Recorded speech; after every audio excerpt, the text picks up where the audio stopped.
साताऱ्यामध्ये gas cylinder विकत घेण्यासाठी लोकांनी गॅस एजन्सीच्या कार्यालयाच्या समोर मोठ्या रांगा लावल्यात। 10 ते 12 दिवस पुरेल इतका गॅस साठा उपलब्ध आहे। जिल्हा प्रशासनाने आवाहन केले तरीही लोकांची गर्दी कमी होत नाही।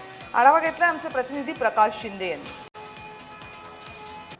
गेल्या काही दिवसांमध्ये जगामध्ये युद्ध चालू आहे आणि याच पार्श्वभूमीवर गॅसची कमतरता जाणवू लागलेली आहे आणि या कमतरतेमुळेच सध्या घरगुती गॅस असू दे किंवा कमर्शियल गॅस असू दे, कमर्शियल गॅस हा तर खरं तर पूर्णपणे बंद करण्यात आलेला आहे आणि घरगुती गॅस आहे याची पुरवठा सध्या चालू आहे। परंतु लोकांच्या मनामध्ये अशी भीती निर्माण झालेली आहे की सिलेंडर काही दिवसात पुन्हा घरगुती सुद्धा बंद पडतील। त्यामुळे साताऱ्यातील काही गॅस एजन्सीच्या बाहेर सध्या ही गॅसची लाईन लागलेली पाहायला मिळत आहे।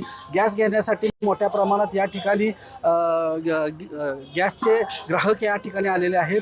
खरं तर ही लाईन आहे ही सकाळपासूनच चालू आहे। आता दुपारचे साधारण 11:30 वाजायला आलेले आहेत आणि 11:30 वाजता ऐन उन्हात सुद्धा मोठ्या प्रमाणात या ठिकाणी अशी गॅसची लाईन लागलेली आपल्याला पाहायला मिळत आहे। हा गॅस पुरवठा सध्या घरगुती गॅससाठी तर बंद होणार नाही अशी हमी दिलेली असून सुद्धा सातारमध्ये अशा मोठ्या प्रमाणात रांगा लागलेल्या पाहायला मिळत आहेत। कॅमेरामन सचिनसह प्रकाश शिंदे, जय महाराष्ट्र, सातारा।